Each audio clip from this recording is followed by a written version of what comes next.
Hey everybody, it's Joe from Gadgetry Tech, and in today's video I want to talk about a headset that I reviewed at the end of last year. This is the Corsair Virtuoso Max, and at the time of the review it was day one of a brand new product, and I had a lot of issues with it. I wasn't shy of discussing some of those problems, and if you want to learn more about this in great detail, I suggest watching the video in the description below. That link will take you to the full review of this. The point of this video is to address two things. One, has new firmware fixed the issues from last year? And two, did the Xbox version have the same issues? And if so, does the firmware address all of that? I wanted to get an idea of what the Xbox version was like compared to the PC version and kind of explain the differences because I wasn't able to validate this before. So if you want to learn more about the Virtuoso Max, start with this video first because I'm going to identify some of the fixes that have happened since the original review. But for everything else and for a greatly in-depth review on this where I compare it against other models, talk about sound quality, build and comfort, all of that, that's going to be a link in the description below. So let's start with what the firmware fixed, confirmed fix, and there's two major ones. One is the volume inconsistency that I had with the original. Basically, when you power cycled it, especially when IQ was installed, it wasn't 100% replicable in a lot of testing, but I had a very different max volume capability after using the headset for a while. The volume was all over the place, and sometimes max volume was really quiet, other times it was crazy loud. The firmware update has fixed that. The firmware update has also fixed microphone side tone issues. So basically I had like a robotic sound when I was doing microphone side tone maxed out. And I called that out in the review. It was really distracting and I couldn't actually kind of finish a clear thought of what I was talking about. However, they fixed that kind of with the latest firmware. Now the latest firmware did fix the robotic sounds I was having, but it also reduced the maximum volume. So if you max out side tone now, it's not as distracting, it's not as robotic, which is great, but it's also not as loud as it was either. I'd much rather have the current situation or solution in place than what it was from day one. So this is progress. If they find a way to update the firmware to bring the side tone volume louder without adding any robot or artifact sounds, that's going to be the best combo of both worlds, but as of right now, the side tone is usable, it's just not very strong. Now, I did confirm that the Xbox version has the exact same behavior as the PC version when being used on PC. That includes the side tone, that includes the sound quality, which I'll get into, but there's one thing I wanted to address. So if you buy the Xbox version, it does still work on PlayStation and PC. It's still fully cross-platform compatible, and it's the same price. So you would think this would be the easy one to pick, but there is a little asterisk involved. I do want to call this out though, because not everyone will know this. If you buy the Xbox version, I just turn it on by kind of pulling this little slider down. To change modes, this little action button on the right side, all you have to do is double press it, and it's going to change modes from PC to Xbox mode, or if you're in Xbox mode, vice versa, and then it'll reconnect to the dongle. That's all you have to do, and when you're in USB mode, it works perfectly fine on PC and on PlayStation 5. Now, the Xbox version does have game to chat mix for Xbox. However, when you connect it to your PC, it still loses game to chat mix. So unfortunately, as of now with the current firmware, there is still no way to have the Corsair Virtuoso Max have game to chat mix on PC. They didn't add it to that one, and the Xbox version still lacks it. Now, Xbox charges a licensing fee anytime you get an Xbox certified headset. It's kind of like you pay for an encryption key or a decryption key so the Xbox can use this device for communication and sound purposes. By doing that and charging a licensing fee, typically Xbox headsets either have a lower profit margin compared to the PC and PlayStation counterparts, or they just operate at a higher price point. Now, both of these retail for the same price, so you would think that they're just making less on this. There is a unique feature, however, on the PC version, this box, which has something called Sound ID. In my original review, I talked about how it does a series of A/B tests to customize the sound to your own personal preference. If you don't want to deal with custom EQ to greatly tune and adjust the sound quality to your own preference manually, Sound ID is a pretty nifty trick, and I did get a real improvement in sound. It wasn't like a gimmick. This was the most positively affected headset by using Sound ID than I've ever used. Now, having said all that, if you buy the Xbox version, it does not support Sound ID on PC. So I guess it has to come down to what you want to use this headset for. If you're okay with not using Sound ID and you have an Xbox, well, the decision's quite clear. Other than that, there's no real reason to pick one over the other. So if you get a deal on one and you understand, I guess, where your pros and cons are, you should be fine with either one. Now, the sound quality still isn't improved, and frankly, it's still one of the hardest things to accept in this price range. There are a lot of other good headsets, even slightly below this price range, that just sound amazing out of the box.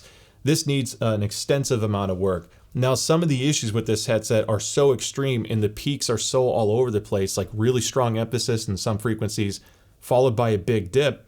And depending on where those align, if you use a 10-band equalizer, which is fixed at very specific frequencies, you can't adjust one issue without possibly creating another. Having said that, I did make some custom EQs to help refine the headset sound profile a little bit more. Now, both of these support and come with a Dolby Atmos license, so you can use Dolby Atmos to customize the sound profile. This is applicable for both Xbox and PC, and if you want to use Atmos, here's my custom EQ. Again, it's not perfect, but this will make the headset sound better on Xbox and it will make it sound better on PC. Now, you can use Corsair IQ to perform something similar because that gives you a 10-band EQ, but that's only specific to the host of Windows that's running IQ. Your custom EQs that you set in IQ software from Corsair does not save to the headset regardless of what model you buy, which means either of these first two options will not affect any solution on PlayStation 5. Custom EQ also does not change the sound quality of Bluetooth, which is simultaneous, and it does work great. More on that in a moment, but the sound adjustments that you're making only apply to the host that's sending out the sound. So I want to stress this because on PlayStation, you don't have a way to make this headset sound better. You're stuck with the stock sound profile, and if you want to learn more, check out my video in the description below. Now, the final and definitely the best option, but this is PC only, is something called parametric EQ, which allows you to choose the exact frequencies you want to adjust, how much and how little, and how wide or how narrow you want to adjust those frequencies. When I say how wide is you can lift 2000 hertz, but if you have a small Q factor of 0.4, well, you're also lifting, 800 hertz and 4000 hertz up as well. And conversely, if you set a Q factor of like 7, you're very narrowly adjusting the frequency that you want to adjust. So here is my custom parametric EQ. Again, this applies for PC only, and if you want to use equalizer, APO, and PEACE to apply this and make it look identical to what you see here, I have links in the description below for the software for that. That greatly transforms the headset, so I'm really pleased to at least have that end result. It's just unfortunate that it's almost required to get this headset to a more enjoyable state like this. Now, in my original review, the microphone didn't sound bad, but it did have some distortion. It's just a very hot running microphone, and even on the latest firmware, the gain is still kind of aggressive. So in my original review, the gain was at 60%. Right now, I'm at only 45%. And I lowered the angle of the capsule, so it's not like as close to my mouth, which you kind of want to do for plosives anyway. But as you could tell, if I talk loudly, it does get on the line of distortion. And if I talk more normally, it sounds quite good. I don't think it's quite at the level of the A50X or Gen 5 from Astro or even the Black Shark, but it's easily still one of the better microphones you can get out there.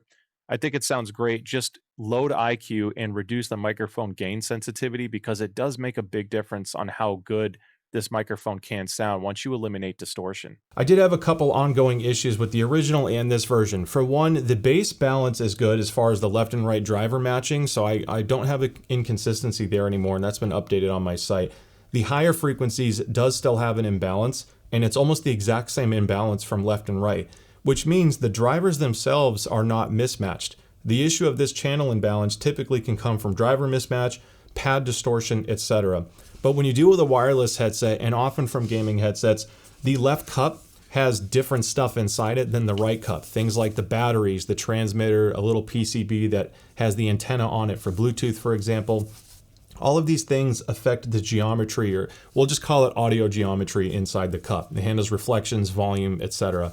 And that's the only thing I can think of that's causing this consistent imbalance. So when we do custom EQ, it's something to consider that one of them has a higher emphasis in one area with a de-emphasis on the other driver, and then it flip-flops as the frequencies go up. So my custom EQs address that, and I think that's a physical issue. I don't think a firmware fix is going to apply down the road, because I don't believe this has an onboard chip for saving and tuning the custom sound profile. If I'm mistaken, I'll definitely update that.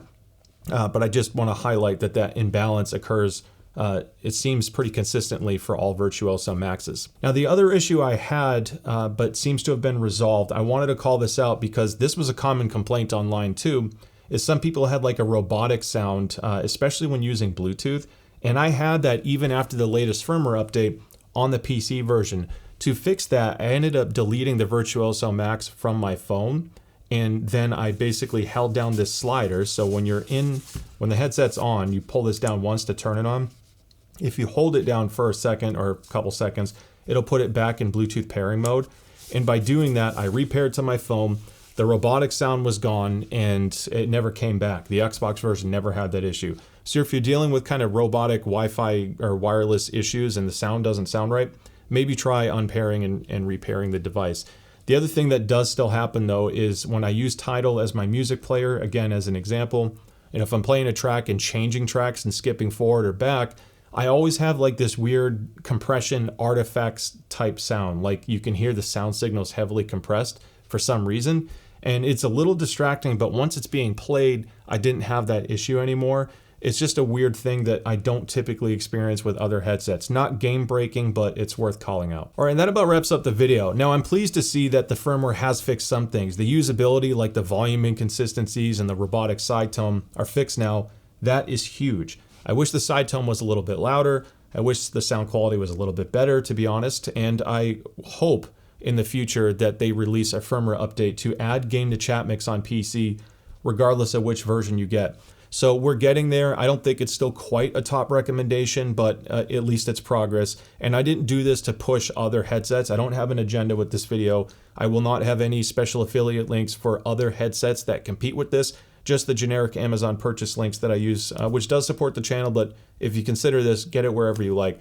I do this just because I care about the industry a lot and you all, because I want you to purchase something that you'll genuinely enjoy and not make a mistake. So this is Corsair's flagship.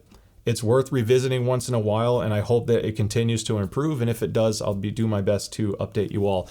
With that being said, thank you so much for the support and kind words along the way. I'm getting closer to 100K subscribers, which is insane to me to even think about.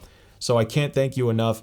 Don't forget to like and subscribe if you haven't already. Thanks so much for watching, and I'll see you next time. Bye.